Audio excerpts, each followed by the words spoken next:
queremos decirles que esta actividad es sumamente importante, porque empezamos oficialmente, digámoslo así, la defensa del petróleo en Álvaro Obregón.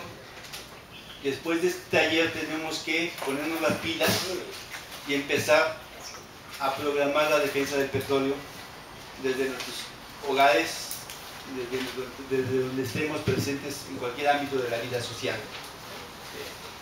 Tenemos la presentación del taller.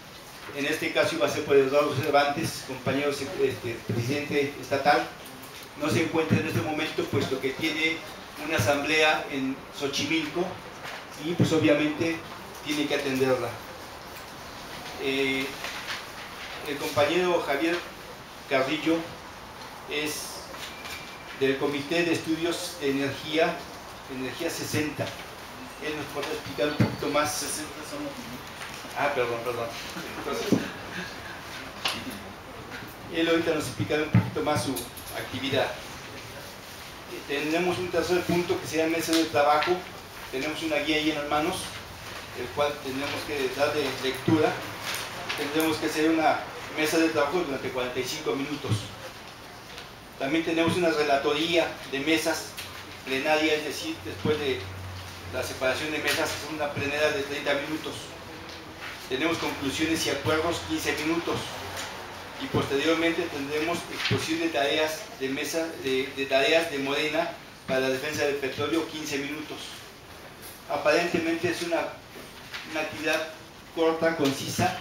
Esperemos que así sea y que le demos cauce lo más ágil posible.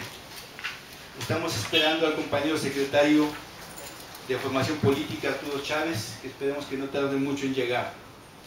Agradecemos al compañero Víctor Suárez, que es presidente de esta asociación, el cual nos presta este espacio para nuestra actividad. Pues creo que todos vamos a valorar lo que significa estar en este taller y darle un cauce en nuestra vida propia, puesto que la defensa del petróleo implica más allá de solamente defender el petróleo. Defendemos una idea política, defendemos una trayectoria, un modelo de país, que bien es cierto, el petróleo no es lo más importante que tenemos, pero es uno de los ejes fundamentales de este país que queremos. Tenemos otros tipos de posibles desarrollos para el país, energía, eléctrica, tenemos turismo, tenemos infinidad de actividades que podemos desarrollar, pero lo fundamental en nuestro caso es el petróleo. Otros países tienen cobre, tienen minería, tienen turismo, tienen muchas cosas y ese es su eje fundamental. Sobre ese basan su economía. Nosotros en el petróleo tenemos la tradición, prácticamente siempre nos han dicho que es nuestro petróleo. Mucha gente se cuestiona. Yo no he tenido ni un quinto de ese petróleo, yo no tengo acciones en el petróleo, pero sin embargo tenemos carreteras, tenemos médicos, tenemos escuelas, tenemos infraestructura general en el país que se basa en la economía del petróleo. La economía está basada en el petróleo en un 40%, más o menos, y ese 40%, si no lo tenemos y nos los quitan, lo vamos a tener que solventar con impuestos. Y que estos impuestos van a generar mucha problemática en nuestra economía de bolsillo, en nuestra economía del hogar. Por tal motivo yo considero que es fundamental vincular lo que es el petróleo con la economía. Hay que defender las dos cosas a la vez. Considero que si la gente ahorita está cansada ya de defender tantos años el petróleo, hay un cansancio ya en la gente, pues tenemos que indicarles que no nada más es la defensa del petróleo, es la defensa de la economía y de un proyecto de nación que estamos enarbolando. Somos quienes enarbolamos este proyecto de nación en México. No tenemos otra alternativa visible y real. Las alternativas que teníamos creo que pasaron a la historia. Entonces nos toca a nosotros volver a retomar ese espacio que está en hueco en el país y que es de izquierda nacional, que no nos debe vergüenza decir que somos de izquierda. Somos de izquierda todos los que estamos aquí, si no lo estuviésemos. la historia nos los plantea así, y de alguna manera quien no conoce la historia está condenado a fracasar. Tenemos que saber nuestra historia del petróleo, nuestra historia de nuestros héroes nacionales, no los oficiales, los héroes nacionales que son de la izquierda, los movimientos sociales, que ha habido muchos en nuestro país, que prácticamente están olvidados. Esos hay que rescatarlos junto con todo lo que estamos ahorita haciendo en este momento. Entonces, le daría yo aquí la palabra a la compañera Ramón, si quiere decir algo, o ya empezamos con el compañero Carrillo. Pues para no dar más tiempo, le damos la palabra al compañero Carrillo. Muchas gracias, compañeras y compañeros. Su servidor, soy Francisco Javier Carrillo, soy arquitecto por la UNAM. Yo fui dirigente muchos años del Sindicato Mexicano de Electricistas, fui secretario de Trabajo de mi sindicato, fui director de Relaciones Laborales del gobierno de la ciudad y bueno, posteriormente, a principios de siglo, me tocó estar en la pelea en la Diputación, fuimos diputados 3 años y bueno, junto con trabajadores petroleros, nucleares y electricistas, conformamos este Comité de Estudios de la Energía para defender una posición de los trabajadores hacia el sector energético y hacia la nación. La energía, ustedes saben, es un bien insustituible en nuestras vidas. El día de hoy no se puede concebir la vida en los hogares, en la economía, sin el insumo que representa la energía. Dígase energía para el transporte, energía para el calor, o energía para la fuerza motriz, o la luz, como es la parte eléctrica.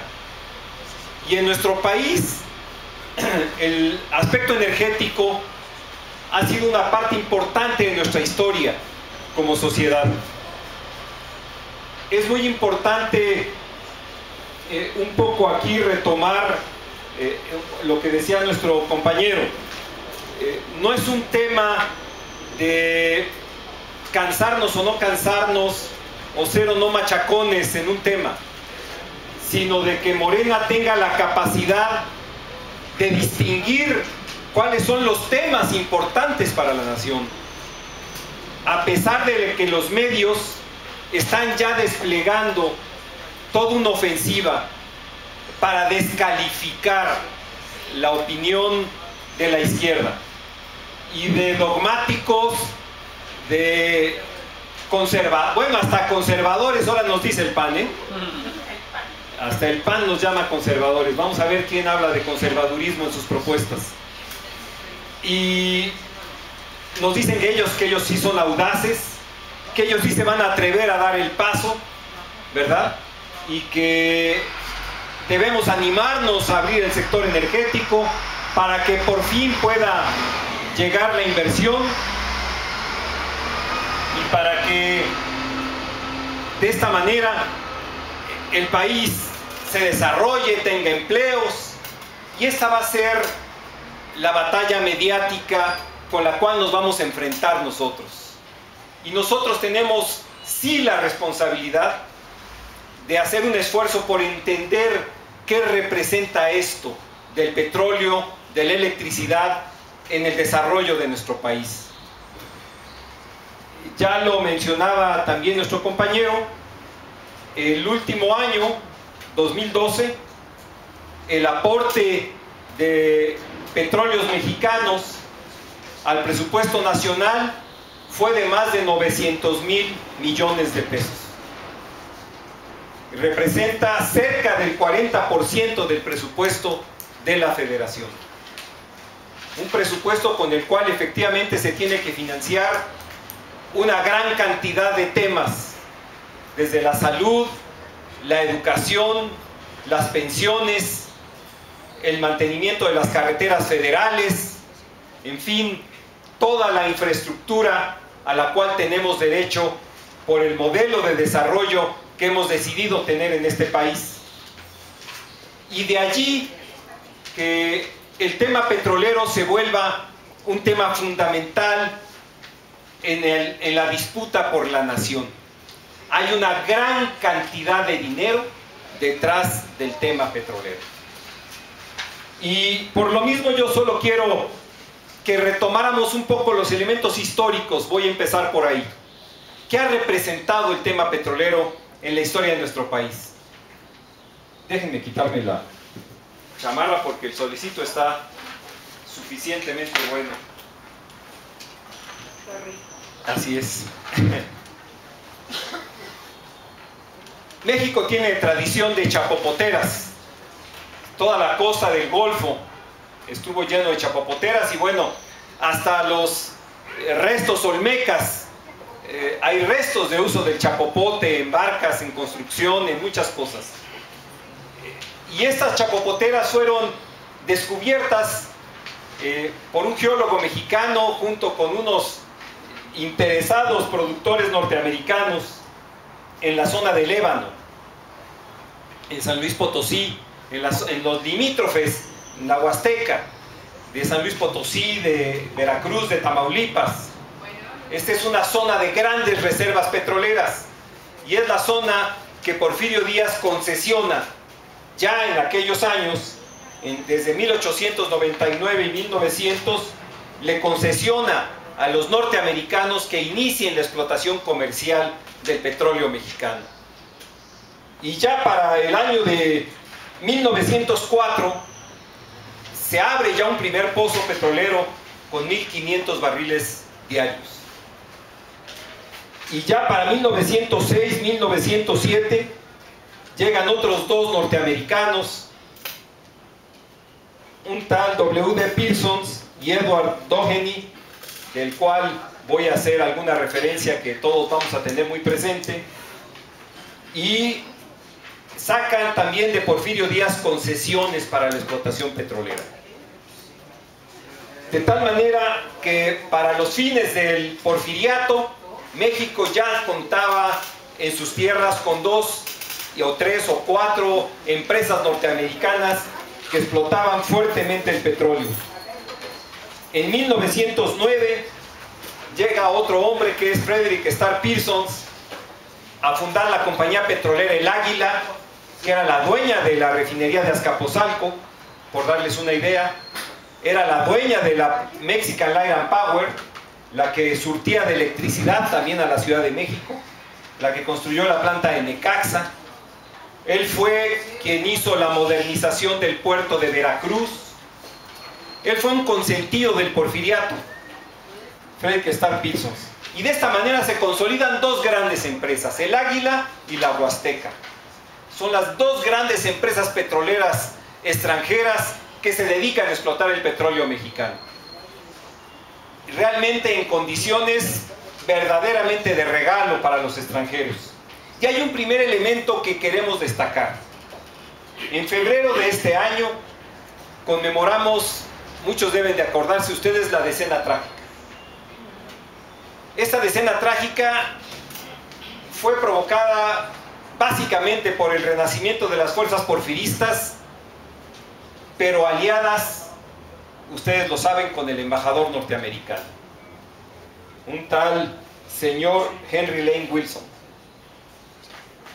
que pocos historiadores, quizás salvo nuestro querido compañero Lorenzo Meyer, destacan la importancia del decreto de Madero de junio de 912, en el cual establece un impuesto especial al crudo petrolero de 20 centavos por tonelada de crudo.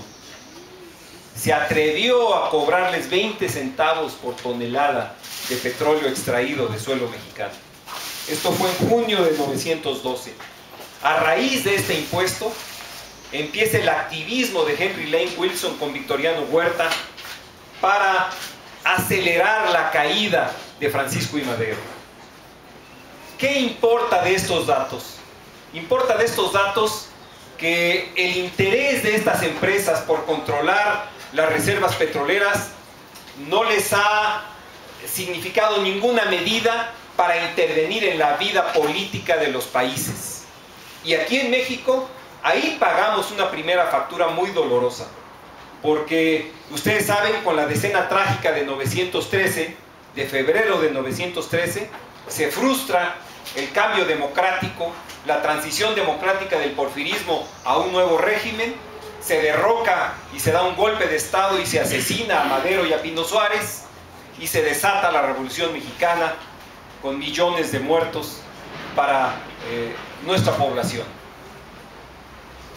Sin embargo, en este fragor, también en el 917, llegan ya las voces nacionalistas que hoy nos dicen que por qué debemos reivindicar el nacionalismo.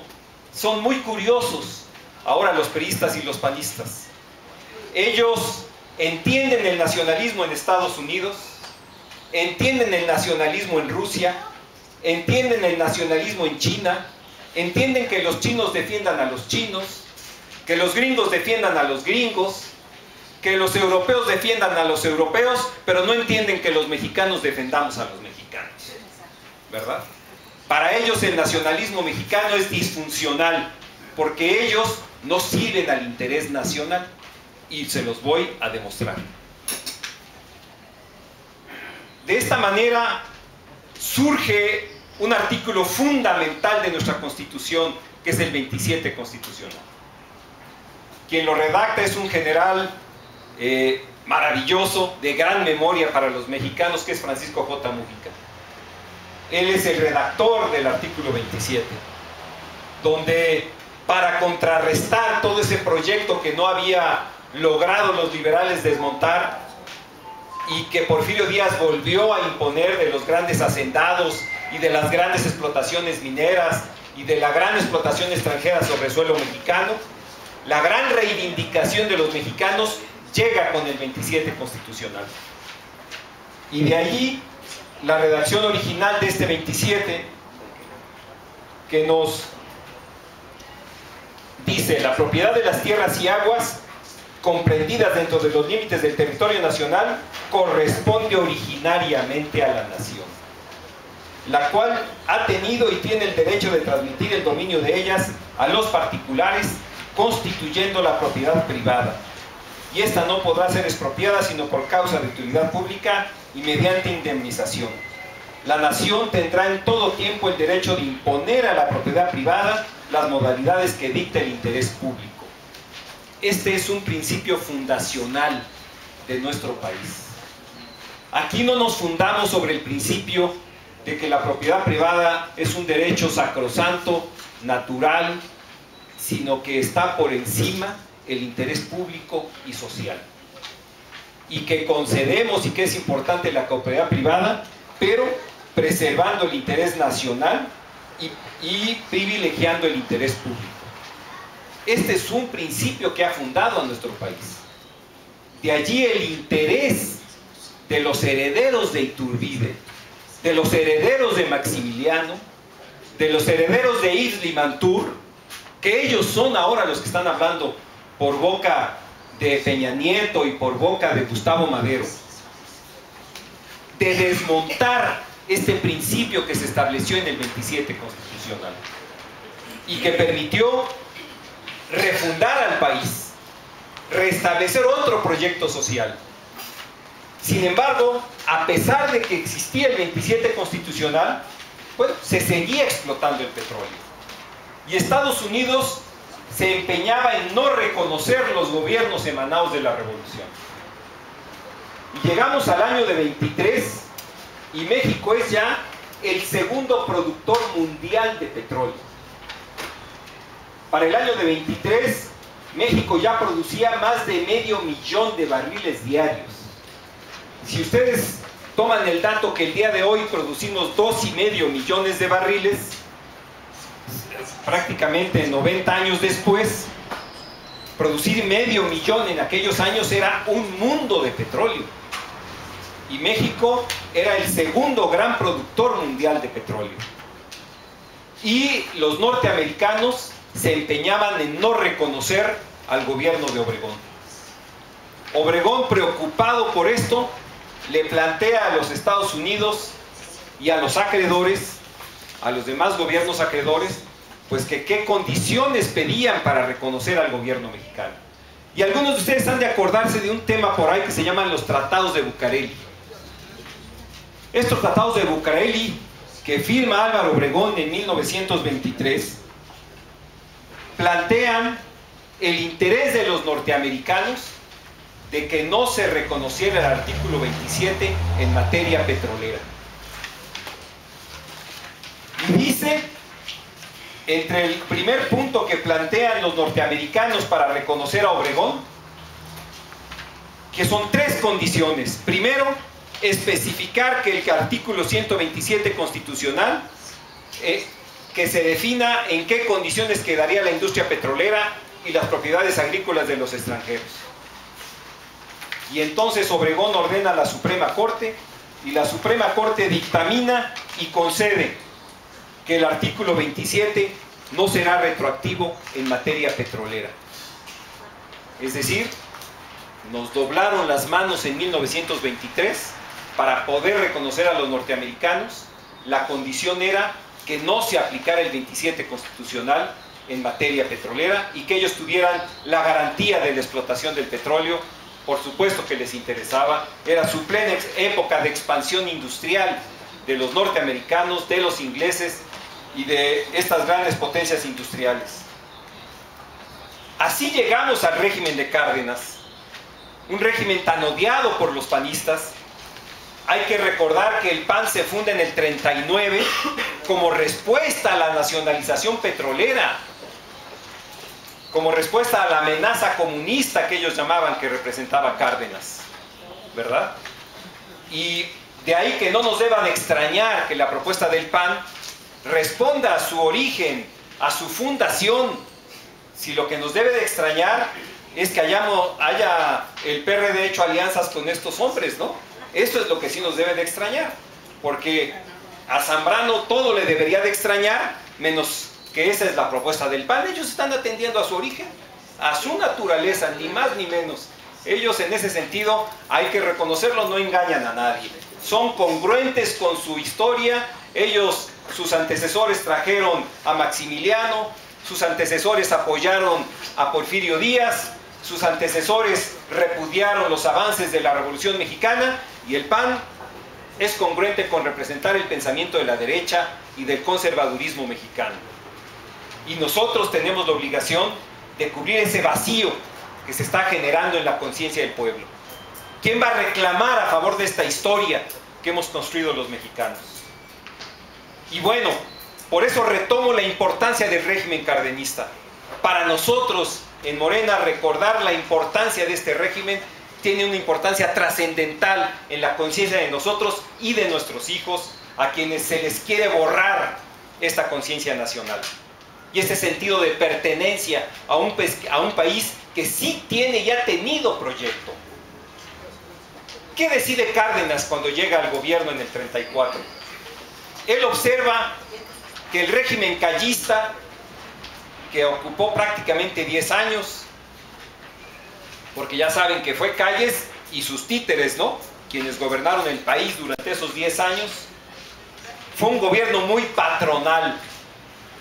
Como estaban sí muy preocupados porque hubiera más empresas, más inversión, lo cual tenía su lógica, no es del todo criticable, ¿verdad?, pero se habían colgado muy fuerte del lado patronal.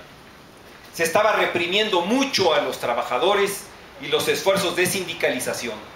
El salario estaba muy bajo, las condiciones de vida se estaban polarizando, se estaban creando grupos con mucho dinero y grupos muy pobres en este país. Y Cárdenas toma una decisión fundamental. Él decide que hay que respetar la lucha social, que no hay que reprimirla, que hay que dar oportunidad a que los trabajadores se organicen, porque esto, y él lo declara así, la organización de los trabajadores, la lucha de los trabajadores restablecerá el equilibrio social. Esa era la consigna del gobierno del general Cárdenas. Y así sucede.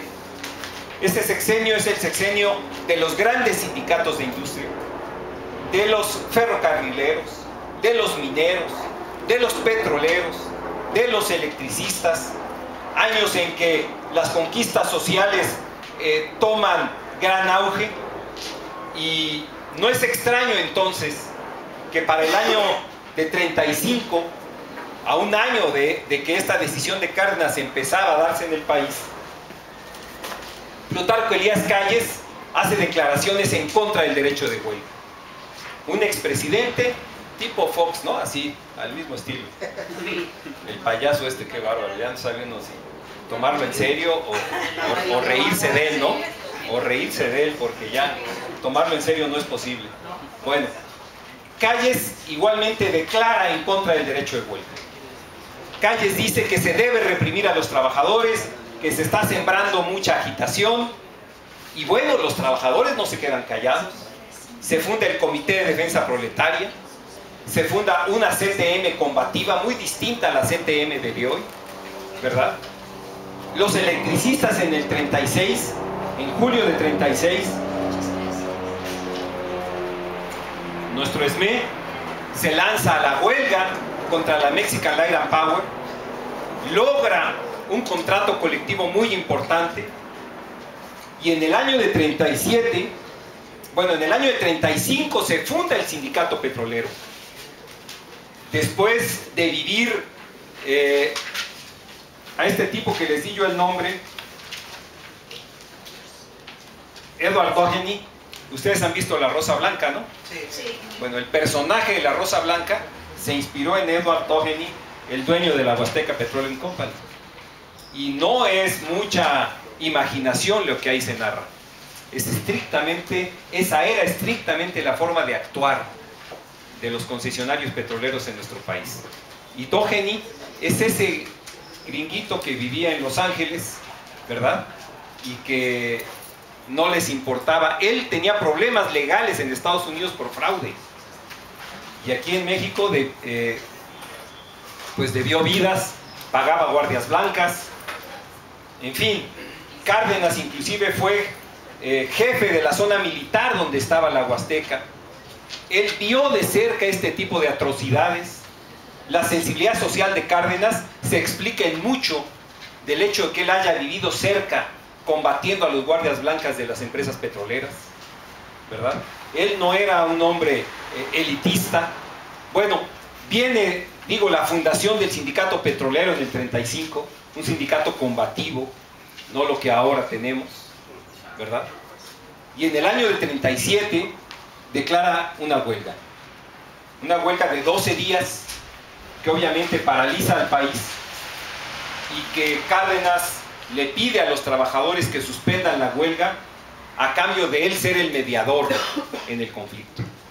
Los trabajadores aceptan que el presidente de la República sea su mediador, suspenden el movimiento de huelga y mantienen su petición.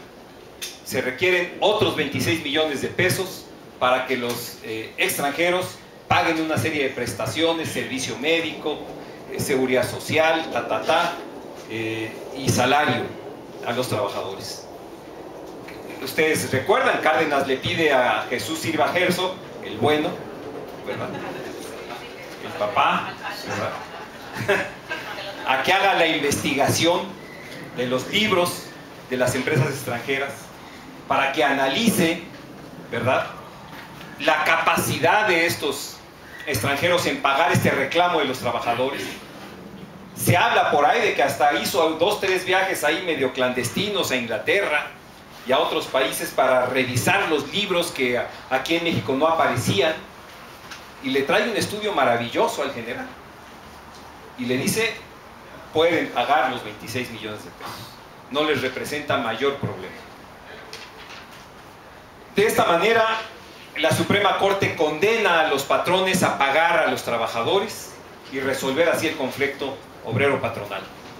Ustedes saben que Cárdenas llama a los dueños de las empresas extranjeras y les dice: yo les doy la garantía de que en cuanto ustedes ejerzan esto, yo le pediré al sindicato que retire el conflicto. Y todavía estos tipos le dicen a Cárdenas: ¿usted y quién más? Eso refiere la historia, ¿no?